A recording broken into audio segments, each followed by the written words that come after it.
Coming to you live from Tampa, Florida. All right, here to give you some Week 17 rankings. Now, it is very late. Santa's almost here, so I better keep this brief, and that starts it off with the S tier.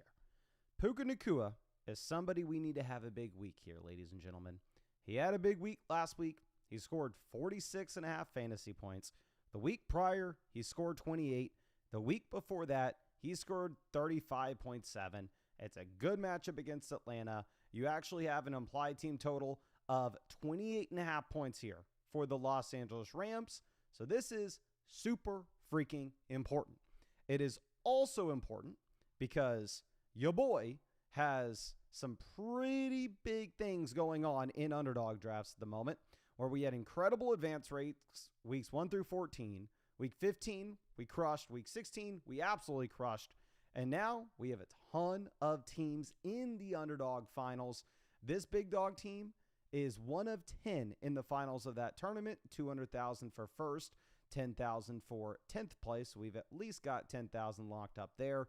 Looking at the expected value of all those teams, we got a combined 78,000. But anyway, this is the biggest one we got to look out for. Is the big dog, and you better believe it has Puka Nacua on it. So you better believe I'm rooting for a nuclear Puka week. Next is JSN, then Jamar Chase, then Amon-Ra St. Brown. I'm not going to bother talking about any of these guys. They're S-tier options. You know you want to start them. And honestly, because I don't have them on that big dog team, I hope they do absolutely nothing. Okay. Now, going over to our next one, we are going to be led off with the Dallas Cowboys receivers. I'm going to have both CeeDee Lamb and George Pickens as at least mid-wide receiver ones here because we are looking at an incredible matchup against Washington. You have an implied team total of 29.5 points, which puts them as one of the highest scoring offenses in the week, really only behind the Cincinnati Bengals.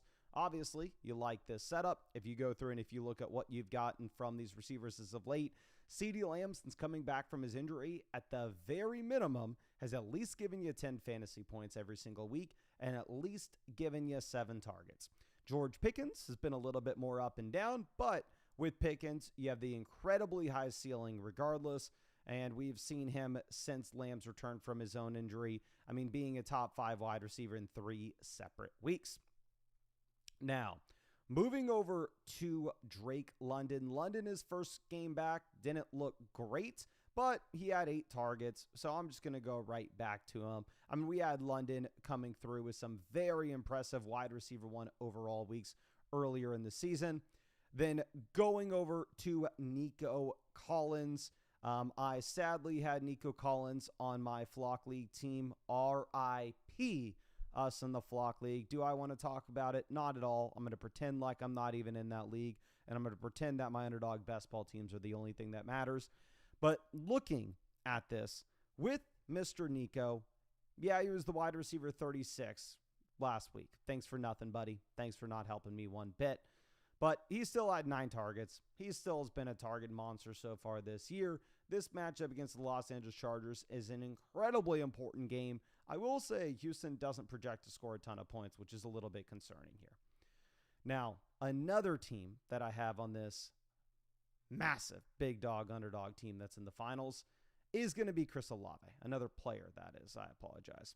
And obviously, Olave gets us there this past week, dropping 2 receiving touchdowns, 16 targets, 10 receptions, 148 receiving yards, and 37 fantasy points. Now, this matchup against Tennessee is one in which you'd assume that, hell, the New Orleans Saints can win this game. They potentially could run the ball in the second half. So maybe the passing volume isn't exactly there, but honestly, who cares? Olave is just an absolute target hog. A.J. Brown has seen a ridiculous amount of targets as of late. I had to play against this guy last week when he had 12 targets, the second most that he's had all year long. But if you look at A.J. Brown over the past 6 games or so, I mean, he has had 5 games where he's had double-digit targets. So the target volume's going up quite dramatically. Going over to Jameson Williams. Y'all know I'm not the biggest JMO guy in the world, but again, look at him after the bye week. 6, 7, 7, 3, 10, 9, 10, 9 targets. Over the past 4 games, he's had at least 9 targets in every single one. This matchup against Minnesota, the Vikings are a pretty good defense, but the Lions still project to score 25 points. T. Higgins didn't really have a ton of targets last week. I know that really all the touchdowns got funneled through the running backs, and I'm going to be live streaming the running back rankings video literally right after this. I know some people are going to be screaming at me, Mason, oh my gosh, why didn't we see a video on Monday or Tuesday? I'm sorry, ladies and gentlemen. Let me say this for the record right now, okay? 1, I'm allowed to give my editor some time off for the holidays. I'm sorry for that. And 2, do you really need me to give you waiver wire advice for your championship week? If you're in the championship right now, are you really starting a waiver wire player? I didn't do a waiver wire video last week either, because the only thing that matters at this point is weekly rankings. That's it. And I wanted to wait until we had all the injury news. T. Higgins going to play. With T. Higgins, great matchup against Arizona as well, where the Cincinnati Bengals do project to score the most points in the league. Now, moving over to our next one that we are going to have. And oh God, I just realized that my elbow messed up the audio. I apologize for that, ladies and gentlemen. The audio should be a little bit better now. Moving over to Cortland Sutton, looking at this matchup against Kansas City, honestly, there's a chance that the Denver Broncos just lay it on. The Chiefs are playing for literally nothing at this point. Denver's out there making a statement.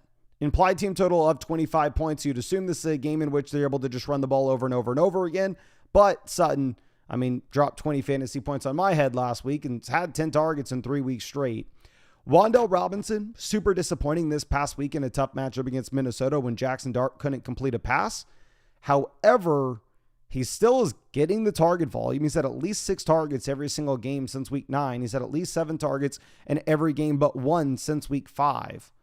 So, the matchup against Las Vegas, this Raiders team is a team that's given up. Going over to Michael Wilson, great receiving touchdown this past week. I also believe I have Michael Wilson on that team that's playing for $200,000 on Underdog. So I'm really hoping Michael Wilson comes through for us. He only had 3 targets, though. So obviously, it is a night and day difference when you have Marvin Harrison playing versus when you have Marvin Harrison out. And honestly, I think we actually forgot to put Marvin Harrison in these rankings now that I think about it. So we're going to have to keep our eye out on where we would put Marvin Harrison in here. And I'll bring that up. Again, I apologize. Normally, I'm just going to pull back the curtain for you all real quick. There's always like a player I forget on these rankings. And typically I'll realize halfway through, but since it's a video and not a live stream, I'll just go, oh crap.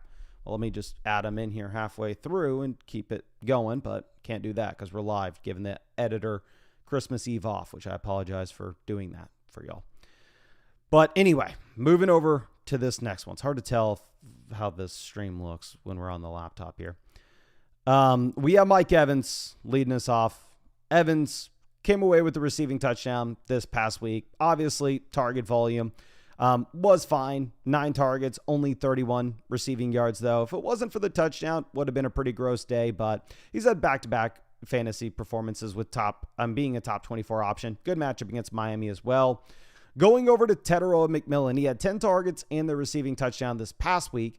A really important game for the Panthers, but with that being said, you also have a very low projection for this offense. So one thing that I'm going to change, because obviously y'all know I also update these rankings for the members of the site, and we typically update those even after we record these videos. I think I'm going to put Juwan Jennings ahead of Tetairoa McMillan, and I possibly will put Juwan Jennings ahead of Mike Evans. Honestly, I may put Juwan Jennings ahead of Michael Wilson, Wan'Dale Robinson. Juwan Jennings really should be like wide receiver 14 this week.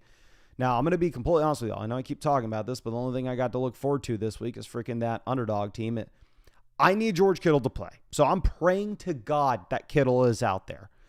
Kittle did not practice today. They said that he has a shot to be good to go. Juwan Jennings has averaged 1 touchdown per game over the past 7 games that he has played, and the target volume's been there. Plus, here, the Niners project to score a ton of points.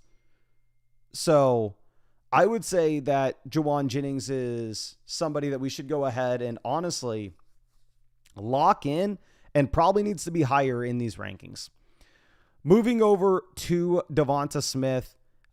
He had 8 targets this past week, scored the receiving touchdown, only had 42 receiving yards. This matchup against Buffalo will be interesting, and there is an outside chance, should bring this up, that you actually have no A.J. Brown this week. A.J. Brown missed practice. I think he got his wisdom teeth removed. I don't exactly know why. They just said that he missed practice with a tooth issue. But if that were to happen, Devonta Smith does move into the top 10 wide receivers and would be an auto start. Moving over to Zay Flowers. Zay Flowers had a really good week, but here the Ravens aren't really playing for anything at this point. I believe the Ravens are out of it, right? And at the same time, they have an implied team total of 18.5 points. The Ravens project to be one of the worst teams in the league. Going over to DJ Moore. I am making this ranking under the assumption that you have no Rome Odunze and you have no Luther Burden, which DJ Moore obviously had one of the best, I don't want to say catches, but he caught one of the best throws of the season to end the game against the Packers last week. Without that single reception, would have been a very underwhelming week, but you're going to get those targets if you're DJ Moore and you're in a game with no Rome and with no Burden, but it's not a guarantee those wide receivers are going to miss just yet. Now, going over to Jacoby Myers, 8 targets this past week, 7 targets the week prior, playing at Indianapolis. Pretty important game here, obviously, for the Jacksonville Jaguars. 27.5 point implied team total. They project to score a ton of points, and Myers continues to see significantly more targets over Brian Thomas. And then going over to Justin Jefferson. Justin Jefferson barely makes C tier here. You're on the third string quarterback for the Minnesota Vikings, and the last time we had this quarterback start a game, I believe was against the Seattle Seahawks, when Justin Jefferson scored 2.4 points. Now let's move this over to D tier, where we are going to have Terry McLaurin leading us off. It's a good matchup against the Dallas Cowboys. Terry McLaurin has had one top 12 finish so far this season. He's had one game with 20 or more fantasy points. Back-to-back weeks with only 4 targets, but the matchup is pretty good. Going over to Jalen Waddle. Did not like what we saw with Quinn Ewers this past week. It was a good matchup against Cincy. I needed Waddle to come through for us in the Flock League. He did diddly squat. Now, obviously, it was mainly Josh Allen and Josh Jacobs that did us dirty, but Waddle, you could have been a hero for me. You weren't, and I'm not going to respect you for that. But here, you have 9 targets. The target volume is consistent. I know a lot of people are going to want Stephon Diggs higher than this, because if you are looking at Diggs, 2 separate things. One, is coming off a really strong game against the Baltimore Ravens. That was a primetime game that everybody watched. Obviously, it was a very good game, very exciting. And he had 10 targets, 9 receptions, 138 receiving yards, scored about 23 fantasy points. Second thing that people are going to be excited about is, I realize y'all can't even see this crap, can y'all? We got to move this down. Sorry. Again, we are in Tampa, Florida. It's the holidays. Santa's getting here in about 2 hours, so I got to make sure that we just make this work for y'all. So sorry if y'all haven't been able to see the bottom of the screen. We'll fix that for the running back ones. But anyway, second reason people are going to be super excited is you get to go up against the New York Jets. The Jets arguably have the worst defense in the league right now. We just saw what Olave did against them. We just saw what happened to the Jets 2 weeks back. And here, my hesitation is, unlike Jalen Waddle, target volume's not consistent for Diggs. Against Buffalo the week prior, the dude had 4 targets. He had 4 targets against the Giants the week before that, 3 targets against the Cincinnati Bengals the week before that. So it's a great matchup for Diggs. He had a great week last week, but still, target volume's not that consistent. Brian Thomas is a literal turd. I'm going to be honest with you, just 100%. No idea why Brian Thomas is this high in the rankings. I need to move him down. I would, if I were you, I'd play Ladd McConkey over him. Is Ladd McConkey great? No. I'm going to be excited. I'll pull up. Ladd McConkey's at 11.79 fantasy points. Let me see what he's at comparison to Quentin Johnson this year. Ladd had that nice receiving touchdown this past week against Dallas, but at the same time, this dude literally, from a points per game perspective, is the wide receiver 37. And the matchup this week against Houston, obviously the Texans have one of the best defenses in the league. Going over to Igbuka, this dude's a turd. The first 5 games, on an absolute tear. Since then, he has been a top 30 wide receiver once, week 6 onwards. Going over to Deebo Samuel. Deebo Samuel has also been a turd. Deebo Samuel, after week 5, has had one game where he's finished as the top 24 wide receiver. Matchup against Dallas is good, though. Jordan Addison is with the third-string quarterback. Honestly, another instance where I'm going to have to make an adjustment after this video. We're going to have to move Brian Thomas and Jordan Addison down to the below tier because I'd rather have Michael Pittman Jr. over both. Going over to Godwin. Every target Godwin had this past week in the Bucs game, it was just like a bubble screen, essentially. It was just get him the ball close to the line of scrimmage. I mean, from what I saw, not really asking Chris Godwin to run real routes. You can kind of see this. 5.8 yards per target is by far and away a career low for Chris Godwin. 1.22 yards per route run is also by far and away a career low as well. Alec Pierce looked like a straight up dude this past week with Phillip Rivers against the Niners, where he had 2 receiving touchdowns, but also he only had 4 targets, right? You are going to be looking at a boom bust, a touchdown or bust option with Phillip Rivers as his quarterback. Adonai Mitchell's giving you consistent target volume. He's had at least 6 targets in every single game since he's really been a Jet, like since that game against New England in week 11. He's had a couple blow-up contests mixed into those. Difficult thing is the New York Jets project to be the second lowest scoring offense in the league. I believe only the Chiefs project out worse. Khalil Shakir, Josh Allen screwed me last week, obviously, in the Flock League. That underdog team that's right now the expected value of it's worth $64,000 that we have in the big dog final. It can win $200,000 if it gets first place. It has Josh Allen. So Allen, I'm hoping you play and I hope you play well. But even if he does, that doesn't guarantee that Khalil Shakir does anything. It's a tough matchup against Philly. Trey Tucker's a sneaky play. Trey Tucker's been a turd, right? Trey Tucker gave you that one blow-up week where he scored 41 fantasy points. And then after that, he has had one game as a top 24 receiver. But at the same time, you have no Bowers, you have no Jacoby Myers, and you get to play against the Giants where the Raiders actually project to score 20 points. So there's a very real shot that Trey Tucker is actually a sneaky start. Going over to Quentin Johnston. I have Quentin Johnston on that team that's worth about $64K right now and can win $200,000. So you better believe this is my guy. This is who I'm rooting for. And oh my gosh, I got one thing, please, in the comment section. Let me go to my Twitter real quick. I know we're going off the rails, but Santa comes in 2 hours. I'm allowed to say whatever I want in this video. One of y'all, I have no idea who the hell did this, and somebody better let me know, took a screenshot of this tweet with Quentin Johnston in it, of course, and mailed it to my home in a poster framed for my fiance to open and send it to me and scare the crap out of her like 2 days ago.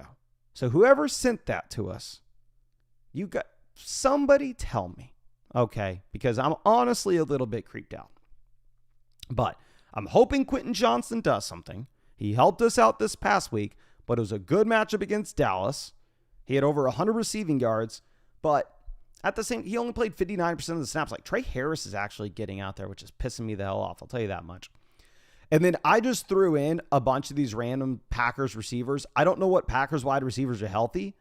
I don't know if we are going to get Jordan Love playing in this game or not. So it's impossible to rank the Packers receivers here against Baltimore, to be honest with you.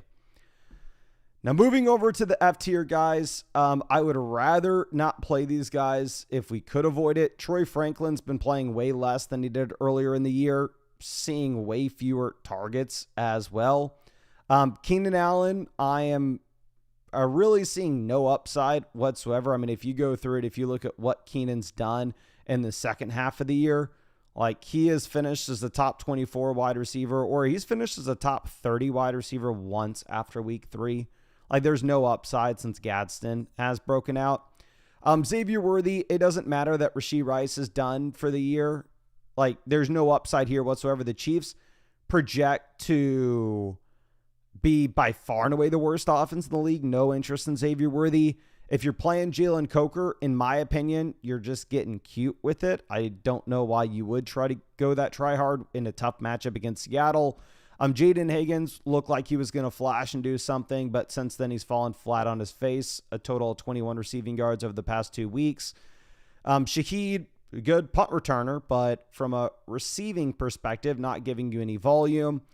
Josh Downs, the wide receiver 3 for Phillip Rivers, but did have a surprising amount of volume this past week. The issue is 1.47 yards per route run, by far and away a career low, and 6 yards per target, also very much a career low. John Mechie is the wide receiver 2 for the New York Jets. Not much interest, but he is seeing targets. And Devon Valet is the wide receiver 2 for the New Orleans Saints. So not much interest, but he is seeing a decent amount of targets. Now, I think that's all we're going to have. Like I said, I noticed a couple of things as we went through this live stream that I need to adjust, and I'm going to do that on the site right now. Again, normally when I see a couple of these rankings off, I can just go ahead and do that before y'all even see the video because they are edited. But I very much wanted to give everybody that is associated with flockfantasy.com the week off because I know it's the championship week for everybody. But at the same time, it is Christmas. It is the holidays, and I didn't want to be the Grinch. I didn't want to have a tiny little frozen heart. I wanted to be nice, so I'm sorry the video wasn't edited and out as early as y'all would like. Again, I salute you. Let me fix these rankings on the site.